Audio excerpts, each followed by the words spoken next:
হাতি চলে বাজার, কুত্তা ভোঁকে হাজার।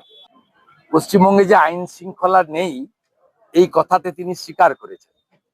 যে পুলিশ আধিকারিক এবং প্রশাসনিক আধিকারিকরা নির্বাচনের কাজে যুক্ত, তারা এতটুকু অবহেলা করবেন, দলবাজি করবেন, অন্যের দ্বারা প্রভাবিত হবেন, তাদের বিরুদ্ধে এমন ব্যবস্থা নেওয়া হবে যাতে তাদের সাসপেনশন ভবিষ্যতে কোনোদিনই না ওঠে। তিনি তালে ছিলেন 2025-এর ভোটার লিস্টে ভোট করানো, সে গুড়েও আজকে বালি দিয়ে দিয়েছে সুপ্রিম কোর্ট। বলেছেন ঘন ঘন এখানে আসবেন না, যান, চলে যান। খালি হাতে উনি এখন বাড়ির পথে। মমতা ব্যানার্জির ডেজ আর নাম্বার। শুধু কম্পার্টমেন্টাল বলে আমরা ডাকবো না, আমরা এরপরে আদর করে বলবো ইনি আমাদের প্রাক্তন মুখ্যমন্ত্রী, বাংলাটা সর্বনাশ করে দিয়ে গেছেন, এটা আমরা বলবো।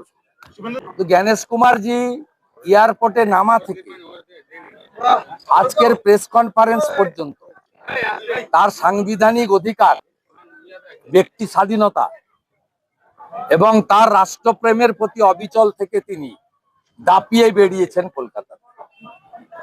হাতি চলে বাজার, কুত্তা ভোঁকে হাজার। উনি কালীঘাট মাকে দর্শন করেছেন, বেলুড় মঠে ঠাকুর রামকৃষ্ণ দেবকে পুজো করেছেন, সন্ন্যাসী মহারাজদের আশীর্বাদ নিয়েছেন, আর যাওয়ার সময় বলে গেছেন, আপনারা যখন প্রশ্ন করেছেন মহারাষ্ট্রে এক দফায় হলে পশ্চিমবঙ্গে এক দফায় হবে না কেন, খুব ইঙ্গিতপূর্ণ বক্তব্য রেখেছেন।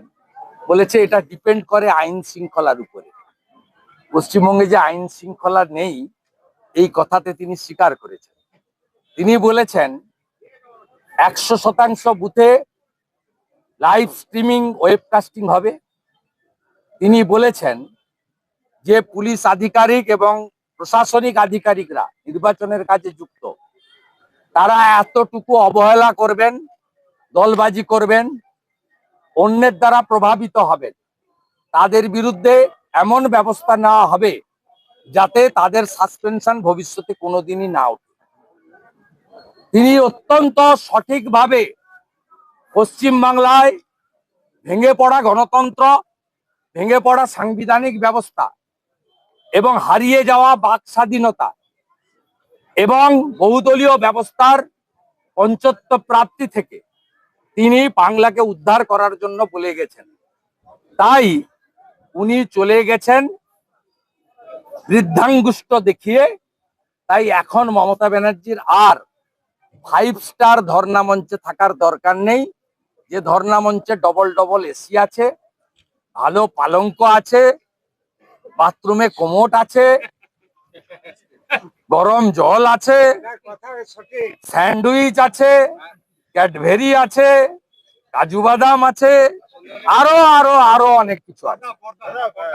শুধু তাই নয়, আজকে সুপ্রিম কোর্টটাও ছিল।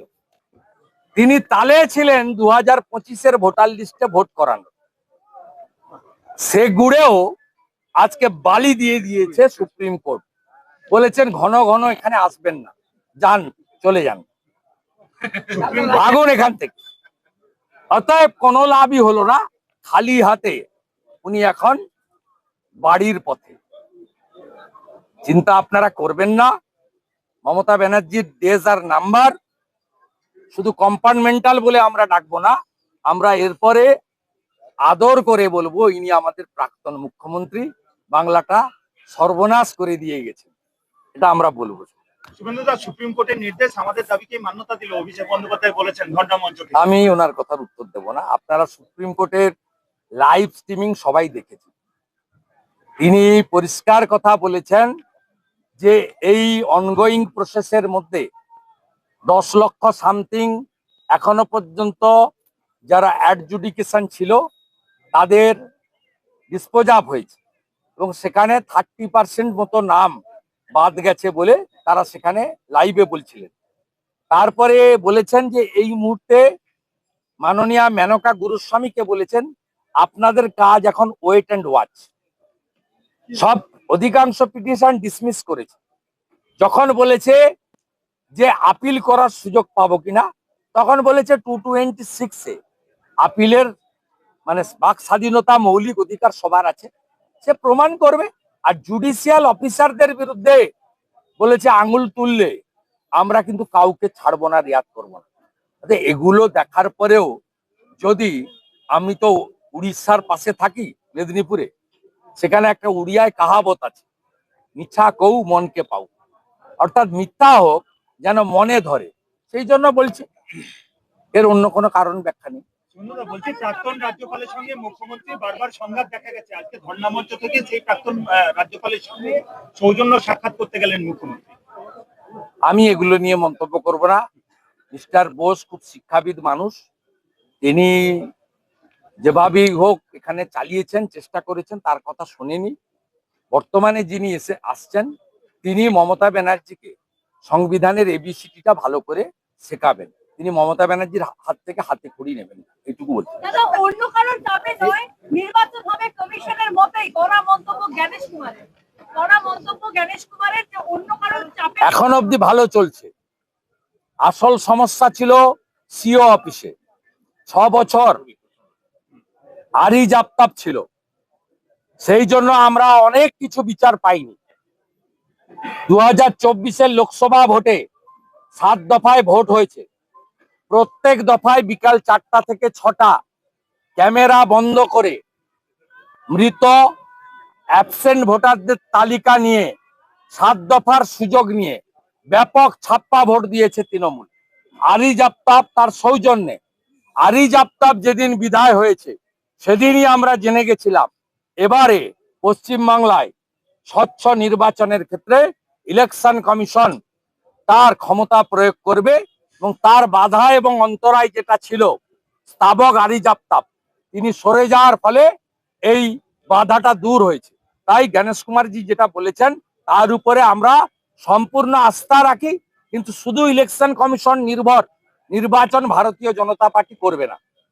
আমি সর্বত্র বলছি, সনাতনী এবং আদিবাসীরা জোট বেঁধে যদি উদ্বাস্তু হতে না চান, পশ্চিমবঙ্গকে জামাতের হাতে না যেতে চান, সব মিটিং এ আওয়াজ উঠছে, যা ফুফু তুই চলে যা, বাংলাদেশে চলে যা, যা খালা তুই চলে যা, বাংলাদেশে চলে যা।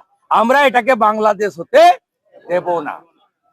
বাংলাদেশ হতে যদি দিতে না চান, ধর্ম রক্ষতি রক্ষিত, দল বেঁধে সকালবেলা বেরোন, পদ্ম ফুলে ভোট দিন, এবং সব বাংলাদেশি মুসলিম অনুপ্রবেশকারীকে যোগীজির কাছ থেকে বুলডোজার আনিয়ে বুলডোজারের মাথায় তুলে এপার থেকে